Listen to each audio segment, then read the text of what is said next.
de volta com mais uma temporada do Vem Aí. Olha, não deu nem pra sentir saudade, né? A gente acabou de publicar aí vários episódios da última temporada, da 7ª temporada, falando sobre vários usos da inteligência artificial em diversas indústrias. Eu sou Igor Lopes, você já está acostumado a me acompanhar por aqui, né? Estou aqui fazendo esse podcast aqui com o pessoal da NVIDIA desde a 3ª temporada. Tenho aprendido bastante, são muitos cases legais de uso da inteligência artificial, como eu falei para vocês aí, na prática, né? Não é mais espuma, não é mais só uma coisa de laboratório, a inteligência artificial chegou para ficar e fazendo parte da vida de todo mundo. Cara, a gente assim, estava até conversando aqui antes de começar a gravar o podcast, né, com o pessoal que já vou apresentar para vocês aqui agora. Healthcare, né, a indústria da saúde, está tirando o maior proveito dessa nova fase de tecnologia que a gente está vivendo. E não tinha jeito melhor de começar essa temporada do podcast falando de investimento em inteligência artificial na saúde. Deixa eu apresentar aqui meus convidados. Marcel Saraiva, que é gerente regional da NVIDIA Enterprise. Prazer ter você com a gente mais uma vez. Tô de volta, a figurinha carimbada também, mas sempre um prazer estar aqui com vocês, poder fazer essa troca, um bate-papo. E, de novo, né, cada indústria tem o seu benefício, o seu uso.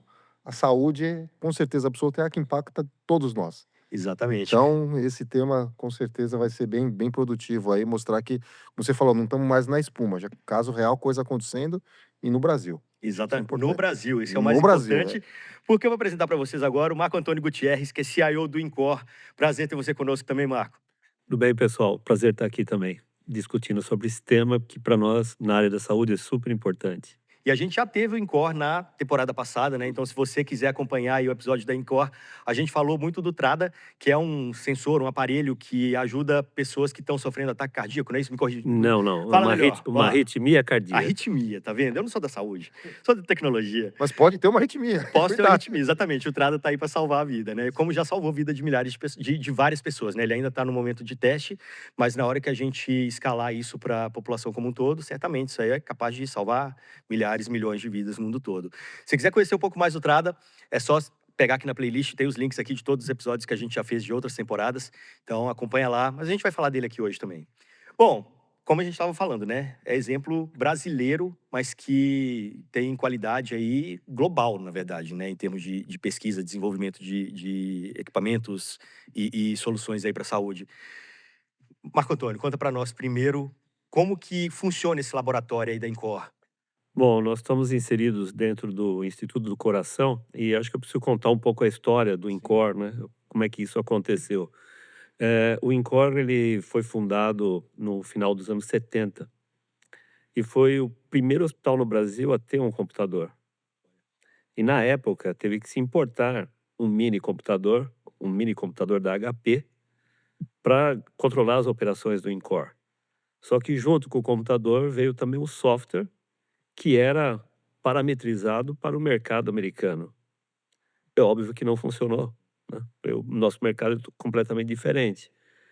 E para que pudesse garantir a operação do hospital, teve que se criar uma equipe para reprogramar o mini computador da HP. Aí nasceu o nosso departamento. 2 engenheiros iniciaram esse trabalho e, a partir daí, toda a operação do INCOR passou a ser eletrônica. Isso no início dos anos 80, que era algo muito novo. Mas o que tem de resultado é que uma equipe multidisciplinar, engenheiros, ciência da computação, médicos, inseridos dentro do hospital, conseguiram integrar diferentes equipamentos e ter um sistema informatizado. Hoje o INCOR tem um prontuário eletrônico que completou agora 23 anos, com mais de 1,5 milhão de pessoas e todos os seus dados coletados há mais de 2 décadas. Então, esse é um ingrediente fundamental, por exemplo, para a inteligência artificial. Você precisa ter dado em grande volume e, mais importante, que o dado seja curado. Senão, você não consegue treinar os modelos. Então, para nós, a transição do que nós fazíamos baseado em modelos físicos ou biológicos dos nossos sistemas, transitar para usar tecnologias baseadas em inteligência artificial foi natural, porque o ingrediente principal nós já tínhamos. A matéria-prima estava lá. Então, e é por isso que a gente avançou rapidamente nessas novas tecnologias. Não, e aí contando o histórico, fica mais claro ainda que toda empresa hoje é uma empresa de tecnologia, né, Marcel? Inclusive, se você é uma dessas 1,5 milhão de pessoas aí que passaram pelo Icor nesses últimos 22 anos, vocês conhecem uma parte dele, né? Vocês conhecem o hospital de fato. Agora, o Marcel conhece os bastidores. Sim, esse é um negócio interessante, porque essa evolução que o professor mencionou, fiz uma visita recente lá com ele, de um projeto que a gente estava trabalhando. Então, você entra no hospital, né, aquele caos, um dos maiores hospitais do planeta, estrutura de primeiro mundo, mas muita gente, um negócio gigantesco, e você sobe lá, passa pelos andares hospitalares, mas a gente foi no subsolo, onde está o data center com supercomputadores, storage, enfim. Aí você fala, puxa, isso é dentro de um hospital. O que a gente imagina num futuro bem próximo, que é esse tipo de comportamento, ou seja, um hospital tendo vamos chamar assim, uma fábrica de inteligência artificial dentro do hospital, uma indústria de manufatura vai ter uma indústria de inteligência artificial dentro da fábrica. A gente vai perceber que isso vai acontecer em todos os segmentos. Obviamente que se você tem uma jornada, uma história como essa que o professor mencionou aqui, um pedacinho dela só, né? Se contar tudo que já aconteceu, passou por lá a primeira vez, talvez a gente fique aqui o programa inteiro, mas se a gente conseguir levar, né, as indústrias, hospitais, varejo, enfim, para essa maturidade digital, ou seja, você poder combinar a sua área de inteligência com a tecnologia, estão lá engenheiros, médicos, e depois você ter matéria-prima, dados bem estruturados, você passa a ter uma forma melhor de fazer alguma coisa, uma vantagem competitiva.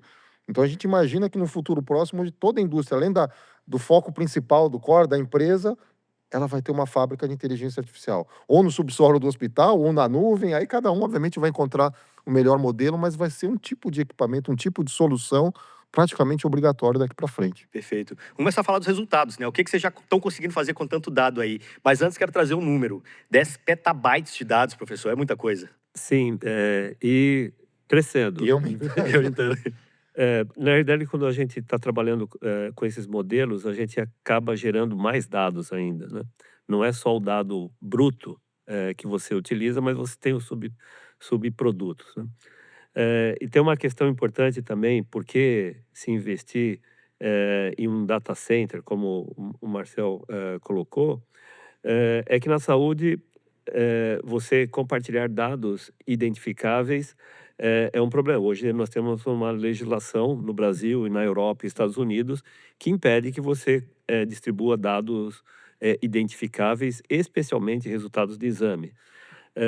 E no nosso caso, nós optamos por fazer um investimento em um data center com esses recursos para treinar nossos modelos on-premise, não na nuvem. É lógico que para outras áreas, talvez seja mais racional utilizar serviços na nuvem, né? Mas essa é uma pequena diferença, uma particularidade da nossa operação. Mas o que é que direciona, assim, o estudo dos dados? Quais resultados vocês querem tirar, quais insights vocês querem tirar desses dados? Que produtos ou que benefícios vocês querem trazer para o paciente? Bom, quando você coloca um prontuário eletrônico, como no nosso caso, você coleta tanto dado do paciente, resultados de exame, anamneses, históricos, diagnósticos. O médico fica diante de uma montanha de dados para tomar de decisão. Então, inteligência artificial para nós, ele é uma ferramenta de apoio para o médico. E todos os nossos projetos vão nessa linha. Alguns exemplos para tentar ilustrar. Quando você chega em qualquer emergência de um hospital, você passa por uma triagem na enfermagem. Ela coleta algumas informações, faz alguns exames básicos e faz, no nosso caso, né, se for um paciente com histórico de cardiopatia, faz um eletrocardiograma. Desde o instante que é feito o eletrocardiograma até se tomar uma decisão para aquele paciente, existe um intervalo que é o intervalo do laudo, alguém dizer o que existe naquele eletrocardiograma. No InCor, a gente automatizou esse processo. Então, o paciente, quando chega, ele passa pela triagem, se registra no prontuário eletrônico, se faz o eletrocardiograma e, nesse momento, o nosso sistema intercepta o eletrocardiograma, que está sendo armazenado para ser laudado, e analisa o eletrocardiograma, como se fosse uma imagem. Pensando como um cardiologista pensa. Ele olha para um eletrocardiograma, quem já fez esse exame, é um papel com uns sinais do ECG em 12 derivações, ele tem que dar um diagnóstico. E nós interceptamos, é como se fosse uma imagem para nós, e um algoritmo que nós desenvolvemos classifica esse eletrocardiograma em até 11 classes e dá uma probabilidade de achado, e ele é multiclasse. E dá um alerta para a equipe de enfermagem. Se for um caso grave, esse paciente tem uma maior prioridade para o atendimento. É lógico que a gente não está substituindo o laudo, apenas acelerando o processo de assistência. Na verdade, se é um laudo que se a inteligência artificial viu que tem alguma coisa de errado, ele fura a fila, digamos assim. Ele muda a posição na fila, porque ele Isso. pode ser assintomático, mas é um paciente grave.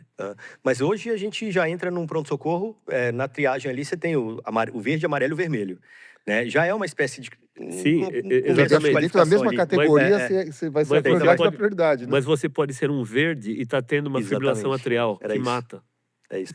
Entende? Você só consegue saber esse diagnóstico se tiver o laudo de um eletrocardiograma. Então esse é o primeiro caso de uso, assim. Isso já tem resultados, tem dados para mostrar o benefício que isso trouxe, ou não sei, quantas vidas foram salvas por isso, é difícil dizer, mas... Não, isso é difícil de mensurar, mas eu posso dizer o que nós fizemos no ano passado. A gente já tinha essa estrutura em funcionamento, e o NIH, que é o National Institute of Health, lançou um desafio no ano passado, que era interpretar eletrocardiograma usando inteligência artificial, aprendizado de máquina, não importa a tecnologia, para classificar o eletrocardiograma.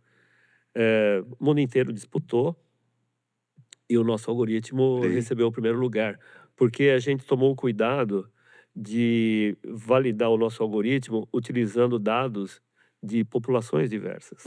Que este é um O Brasil problema. já é mais diverso, né? Que esse é um problema em inteligência artificial, né? De você fazer um sobreajuste no treinamento, ele só vai funcionar para uma determinada população. Então, quando nós desenvolvemos esse algoritmo, a gente treinou com dados da Europa, dos Estados Unidos, da Ásia e da população brasileira. Nós tínhamos muito mais dados da população brasileira, que é miscigenada. Então, quando a equipe que promoveu o Challenge testou o nosso algoritmo, ele testou em diversas bases que a gente nunca tinha visto, nem sabemos onde eles testaram, e a gente teve um desempenho melhor porque a gente tomou muito esse cuidado de generalizar o algoritmo. E aí uma equipe multidisciplinar, né? Você tem médicos, você tem programadoras, desenvolvedores, cientistas de dados, todo mundo. Sim, porque é um laboratório dentro do hospital, então a gente respira o hospital. Isso é muito legal. Então, as dúvidas do ponto de vista de fisiologia ou do problema que está discutindo, a gente discute com o médico que vai dar o diagnóstico, né? Ele interfere, inclusive, na análise dos resultados. Eles participam do processo. Então, é diferente se fosse um laboratório, por exemplo, fora do hospital, que vai lá, coleta os dados, prepara os algoritmos, depois volta e testa. Esse Pra ver processo se é muito tá- longo, é. né? E esse é só um dos casos de uso, né? Quando a gente fala em raio-x, por exemplo, raio-x de tórax, o que vocês estão fazendo de legal? Então, o raio-x de tórax, ele é um exame, todos nós já fizemos múltiplos raios-x de tórax, né? E ele é um exame que hoje não se dá laudo em nenhum lugar no Brasil. Você só tem laudo do raio-x de tórax quando um paciente foi ao médico, o médico pediu, preciso de um raio-x de tórax. Ele vai até o hospital, faz um raio-x de tórax e tem que levar o laudo para o médico, junto com a imagem. Então, no nosso caso, no INCOR, apenas a gente tem lá 3 milhões de raios-x de tórax guardados. 8% tem laudo, que são esses casos que foram solicitados. E como a decisão sobre o raio-x de tórax é do clínico que pediu o raio-x de tórax, isso retarda, por exemplo, um alerta se for um paciente grave, daí tem algo grave nos pulmões. Então, o que nós fizemos, parecido com o do eletrocardiograma, assim que o raio-x de tórax é concluído, nós treinamos um algoritmo desenvolvido no INCOR que analisa o raio-x de tórax e publica num dashboard a probabilidade de achados daquele raio-x de tórax. Então, ele se antecipa a uma análise pelo clínico. evitando, por exemplo, a passagem de um paciente grave que precisaria de atendimento com urgência. Eu acho que o mais legal desse caso especificamente é que você tinha uma amostragem de 8% de laudos, mais, lógico, bases internacionais, e isso gerou dado para os outros 92% que estavam faltando. Quer dizer, a inteligência Exa artificial gerando ainda mais dados baseados em dados prévios. exatamente, exatamente. Isso é muito fascinante, assim, quando você começa a pensar. E é uma. É que você falou, né? Que o professor também comentou, uma coisa vai gerando É, outra, né? Então, é. esses petabytes de informação, quanto mais tarefas, projetos, ou atividades você colocar, ele vai te gerar mais dados, que depois vai te permitir gerar novas soluções. Exato, Então, você entra num loop de desenvolvimento que é praticamente infinito. exatamente. Então, assim, a tendência é de melhoria, né? Porque você vai, poxa, agora já faço esses 2 serviços, vou fazer um terceiro. Aí, com certeza absoluta, algum médico vai falar, poxa, mas está me faltando tal coisa, eu podia correlacionar essas duas aqui? Vai lá, turma de pesquisa e desenvolvimento, criar a solução. E aí, Exatamente. Ainda na área de imagens, por exemplo, existe um exame importante em cardiologia, que é a ressonância cardíaca. Esse é um exame que, ao final do exame, você tem imagens volumétricas do da sua principal câmera do ventrículo esquerdo, por exemplo. E essas imagens precisam ser analisadas, milhares de imagens. E o que a gente faz é analisar essas imagens, o ventrículo totalmente contraído, que a gente chama na sístole, e o ventrículo totalmente dilatado, que é a diástole, né? E a gente precisa analisar a diferença de volumes entre um e outro para medir como é que está funcionando, qual é o desempenho do seu ventrículo, né? E para isso consome muito tempo do radiologista, porque ele precisa, a partir das imagens, segmentar onde está o ventrículo esquerdo, encontrar o ventrículo esquerdo na imagem. E o que nós fizemos é um outro algoritmo também, baseado em inteligência artificial, que foi treinado para achar ventrículo esquerdo nas milhares de imagens de ressonância cardíaca. Assim como hoje nós temos no celular aquele Bounding Box, que aparece quando tem uma face na câmera, a gente tem um bounding box que aparece quando está aqui o ventrículo esquerdo. E nesse momento, um segundo algoritmo segmenta o ventrículo esquerdo e calcula a massa do miocárdio e o volume automaticamente, em 5 segundos. Oh, olha isso. Agora sim, bom, vocês têm um instituto de pesquisa gigante ali dentro do INCOR, né? E tudo isso vira produto, mas utilizado pelo hospital. Como que isso poderia virar, de repente, uma nova fonte de receita ou uma nova empresa associada ao INCOR, sabe? Porque tudo isso é produto que pode trazer benefícios para todos os hospitais do mundo.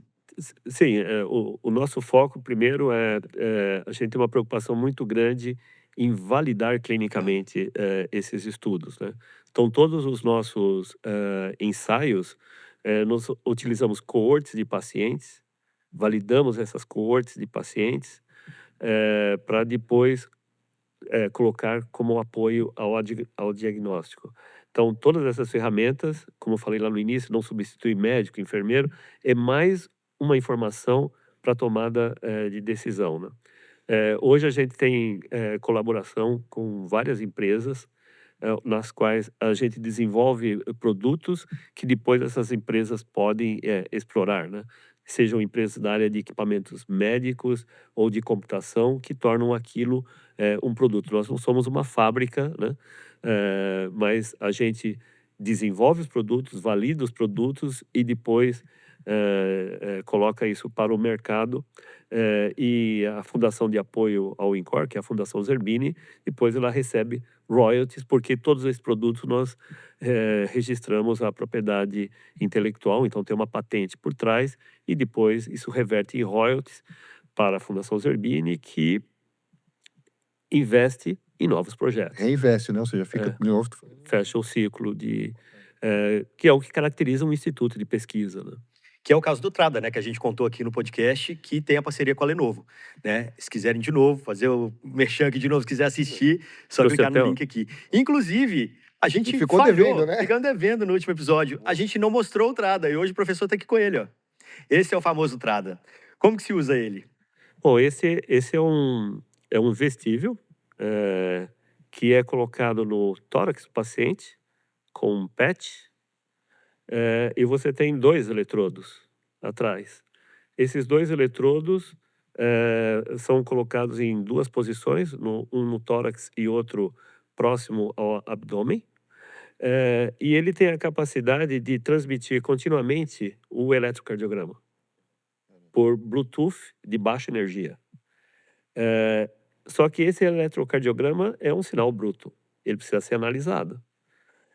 E o que a gente precisa identificar no TRADA é uma arritmia super importante que acomete 50 milhões de pacientes no mundo. Só no Brasil são 2 milhões e ela é gravíssima. Só que essa é uma arritmia que você precisa detectá-la utilizando hoje equipamentos que não são vestíveis, são tamanho de um pager, Chato de usar, né? chatos de incomoda, usar, com muitos eletrodos. E o que acontece é que muitos desses exames, eles são falso negativos, porque durante o período de 24 horas que você usa esse equipamento, não aparece arritmia. Bem de Então, Murphy, né? Quando você tá usando... exatamente. Existem casos lá, o paciente usou 5 vezes o equipamento e não detectou arritmia. Esse produto permite que a gente faça a aquisição do eletrocardiograma, um algoritmo por inteligência artificial que nós desenvolvemos para ser executado em plataforma baixa, num smartphone, recebe continuamente o eletrocardiograma, analisa e em 6 segundos, se houver arritmia, ele sinaliza a equipe do INCOR Em tempo real. em tempo real. Que, inclusive, isso é legal, eu lembro da gente comentar sobre isso no outro episódio, porque aí você pode até fazer uma correlação. Aconteceu quando eu estava fazendo determinada coisa, né? Então, será que aquilo ali é um gatilho para que isso aconteça? Vocês têm um caso muito legal de uma Sim, pessoa... de uma da pessoa... Vitória. Vitória, exato. Ela era uma paciente que sempre chegava ao médico e reclamava que, de tempos em tempos, ela tinha palpitação. Ah, palpitação pode ter aumentado a sua frequência, então vamos colocar o Holter, negativo. Fez 4 ou 5 vezes, negativo. Aí ela descobriu que tinha o TRADA, ela pediu para entrar no protocolo de validação. Colocamos, acho que 2 semanas depois, ela em casa, porque o TRADA faz a aquisição do eletrocardiograma durante 30 dias, então aí muda a forma do continuamente. exame. Exatamente. Não dá para ficar com o holter 30 dias. Não, Você não. joga ele pela janela antes, certeza absoluta. E um dia, ela assistindo televisão em casa, pum, fibrilação atrial. Descobriu que a Vitória tinha fibrilação atrial. E aí ela foi encaminhada para um procedimento para correção. Nesse caso também, assim, o equipamento entrada me parece muito mais barato, muito mais acessível do que o holder, né? Tipo, é outra história. Sim, nós estamos num processo agora na terceira coorte de pacientes, porque nós temos uma preocupação muito grande de validação clínica desses produtos, né?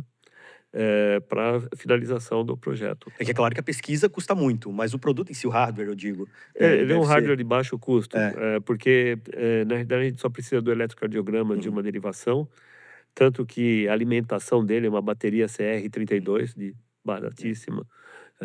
Então isso em termos, por exemplo, para pacientes do Sistema Único de Saúde, seria uma solução para adoção em massa, né? Daria para ter desdobramentos do TRADA, para ele ser um monitor de outros estímulos do corpo para monitorar outras questões? Bom, o TRADA é específico para arritmia cardíaca. Mas essa tecnologia, Então, essa mas a pesquisa, gente né? tem outro. Ah, boa, Não, lá, o lá. professor tá tirando hoje, tá? O que faltou no outro, compensamos hoje. Esse é um outro dispositivo, diferente do que a gente usa no TRADA, que ele trabalha com emissão de luz. Então, você emite luz pela pele do paciente. Essa luz está em 3 comprimentos de onda: vermelho, infravermelho próximo e verde. E essa luz, quando é emitida para a sua pele, quando ela chega nos capilares, nos seus microvasos, que estão dilatando e contraindo por conta da sua pulsação, essa luz é refletida. Então, nós captamos a luz que é refletida e ela é uma luz pulsátil. E a pulsação dessa luz é a sua frequência cardíaca. Só que, além de ser a sua frequência cardíaca, as características dessa forma de onda estão relacionadas com diversos biomarcadores. Pressão arterial, fluxo, vários biomarcadores.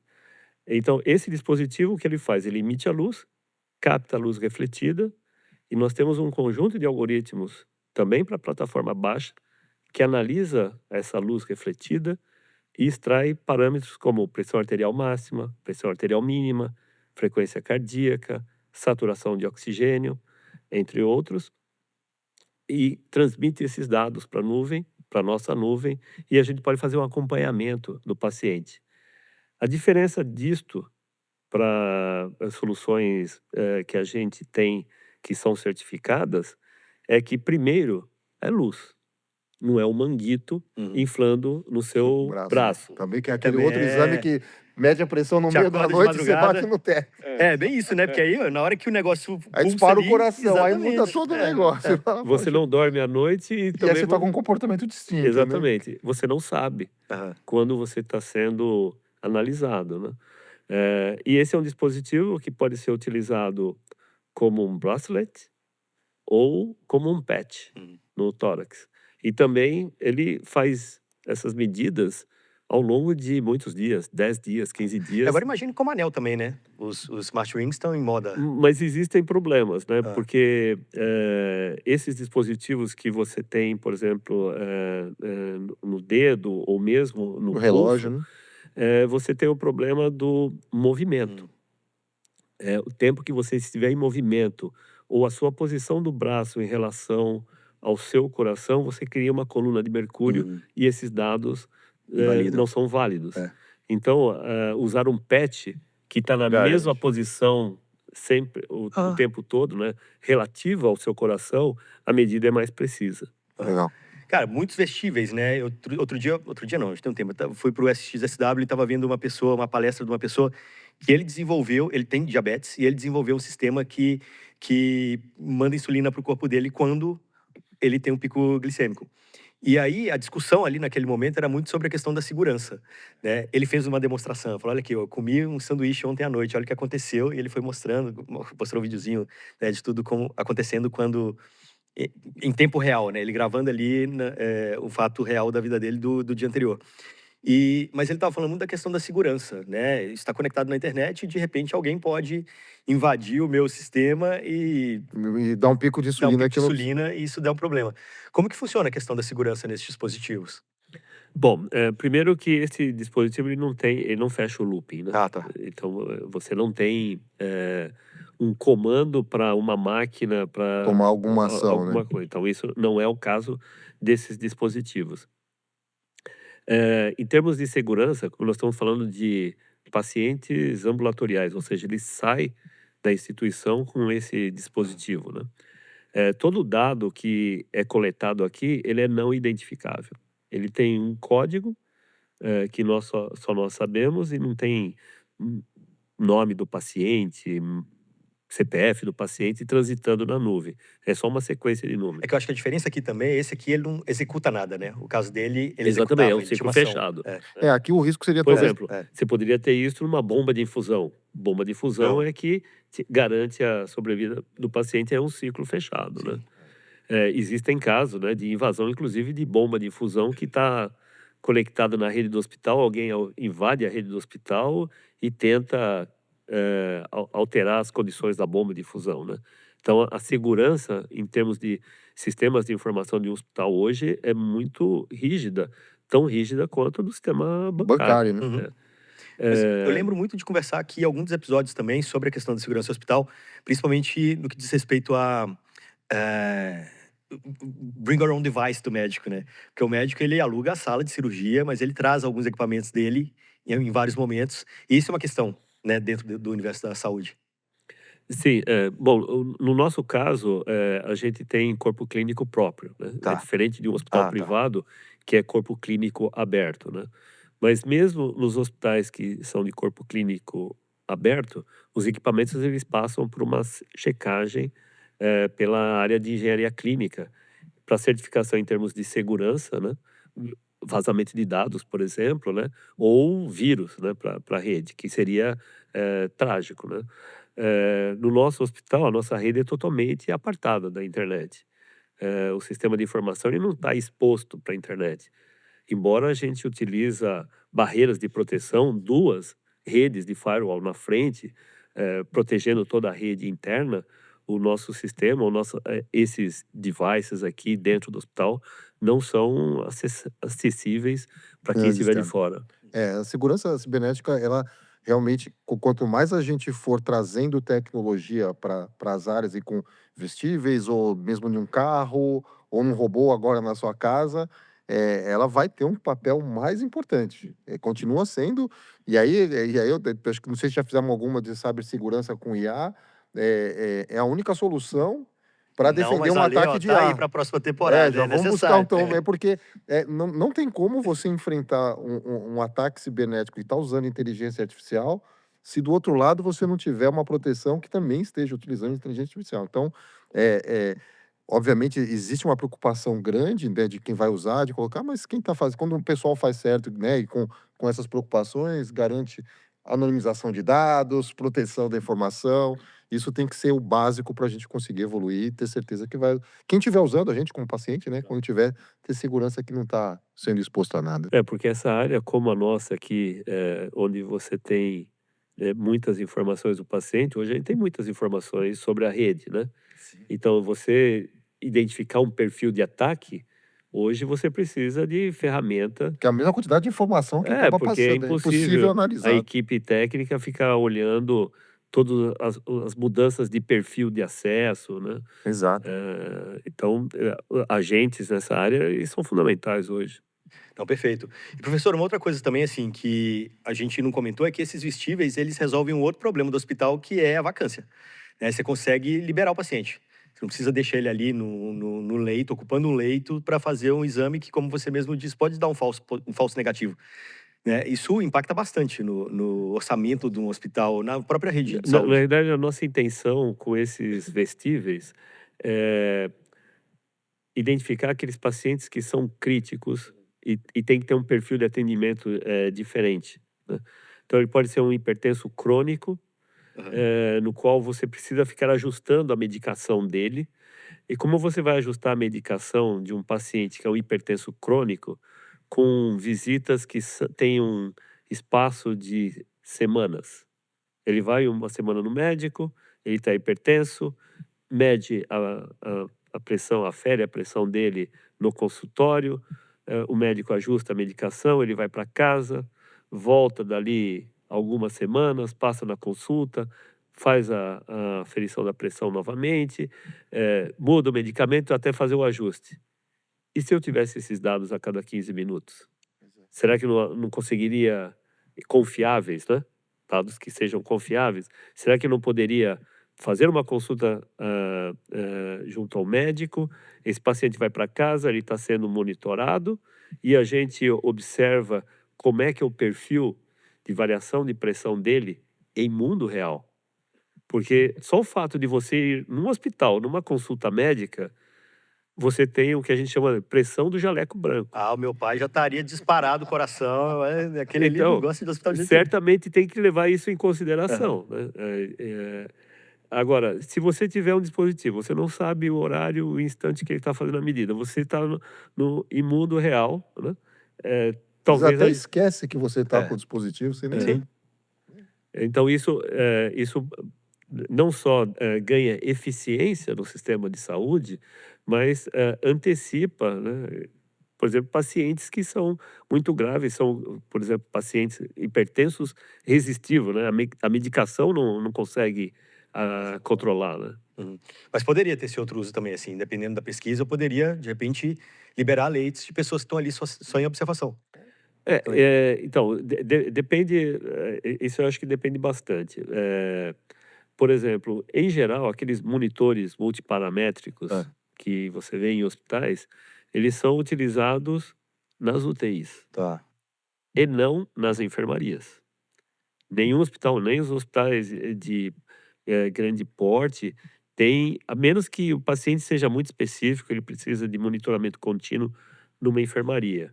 O que ocorre, esses parâmetros vitais, eles são coletados pela equipe de enfermagem uma vez da manhã uma vez à tarde e uma vez à noite, sei lá, ou outra frequência, dependendo do tipo do paciente.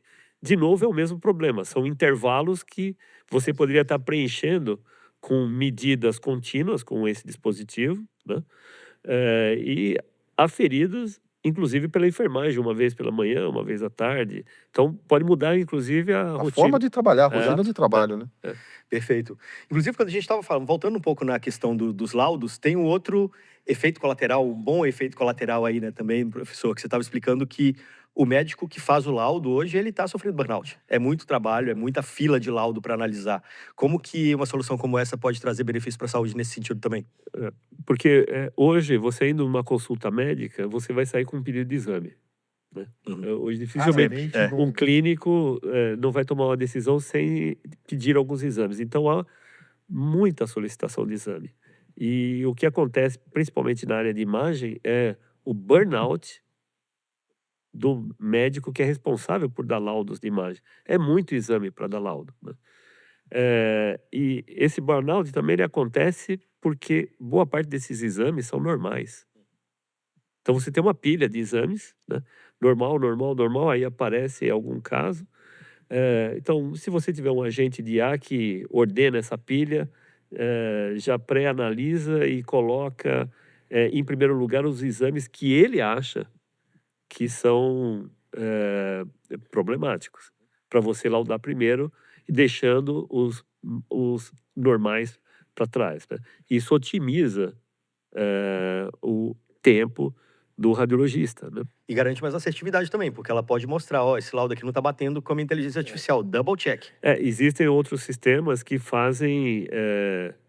tentam fazer o mesmo laudo do radiologista por trás, e quando o radiologista fecha o laudo, há uma comparação, e ele gera alguns alertas, olha, achei uma coisa diferente aqui, né? Não quer rever, né? De novo, a decisão é do radiologista, não é é um sistema de apoio. Então, esse tipo de solução, seja coletar biomarcadores automaticamente, seja a ferramenta de apoio para o laudo, identificando coisas que o profissional não encontrou na imagem ou no sinal, é fundamental hoje. A gente não tem muita alternativa se não utilizar essas tecnologias. Com certeza. Bom, pessoal, a gente está caminhando para o fim da nossa conversa, mas tem mais algum ponto, mais algum detalhe que vocês Eu gostariam de queria falar? trazer um caso que, por coincidência, mas coincidência da coincidência, tá? Eu vi hoje de manhã.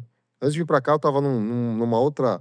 Ó, Marcel, você com essas coincidências, que na Não, outra você também estava cara, fazendo não- exame, você lembra? Eu tava, não, Verdade. isso aí era o meu exame de Era coração, seu que eu exame tá mesmo, sob é. controle, tá tudo bem.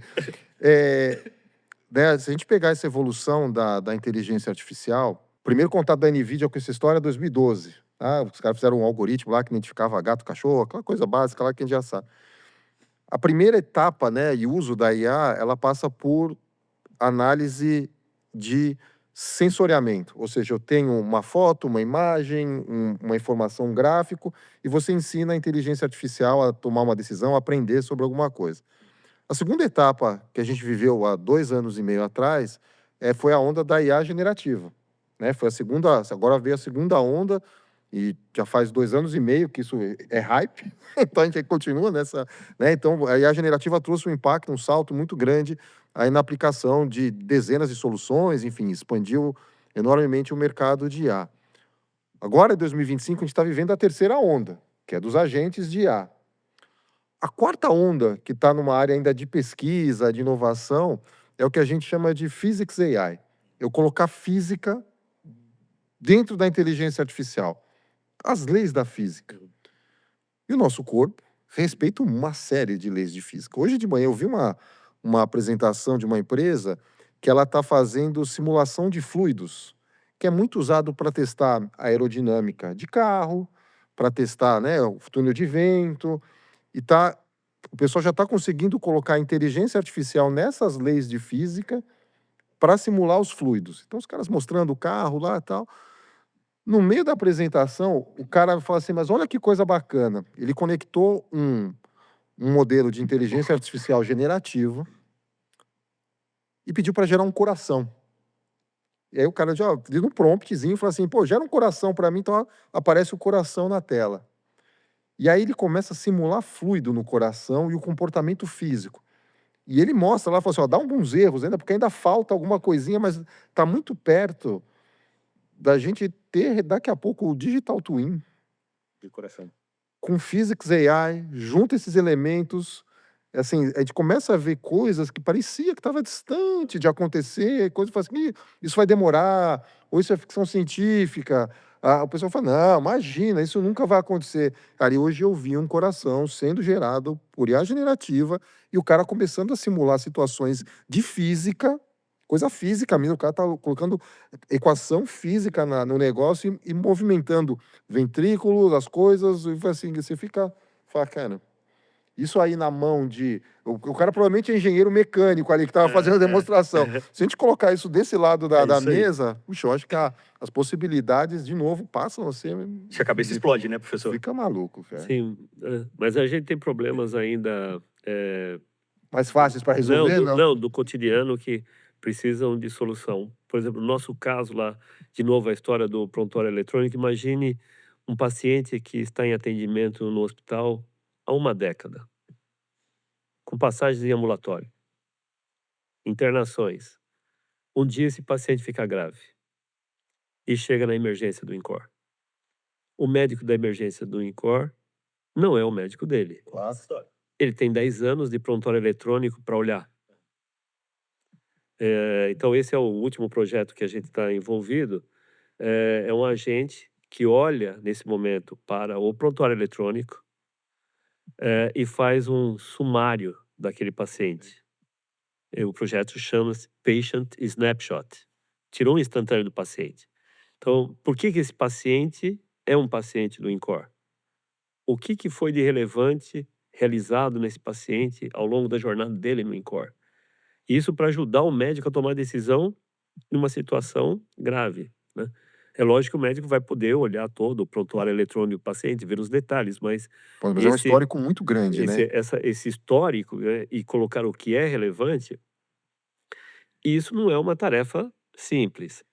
Não basta pegar as notas clínicas que nós temos dele e mandar para um LLM, para o ChatGPT. Olhar Não podemos sumarizar. mandar isto. Pois é. Porque são dados identificáveis, dentro de uma nota clínica tem dado pessoal.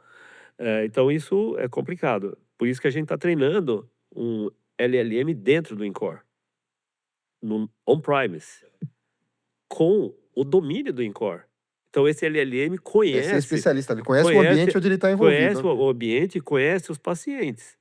E é esse agente que nós vamos colocar para apoio à assistência. Então, isso já é a tecnologia de agora, Aplicada. do GenAI, com agente AI sendo aplicado hoje. E aí, e caso prático, né? Às vezes a gente vê muita coisa em videozinho, coisa, eu fiz uma frase, fiz uma fotinha, fiz um sumário, fiz meu trabalho de escola. Não, isso aqui Salva vidas, salva literalmente, vidas. né? Isso é um caso bacana demais. Muito bom, pessoal. Pô, espero que vocês tenham gostado de mais essa edição do Vem Aí, podcast da NVIDIA.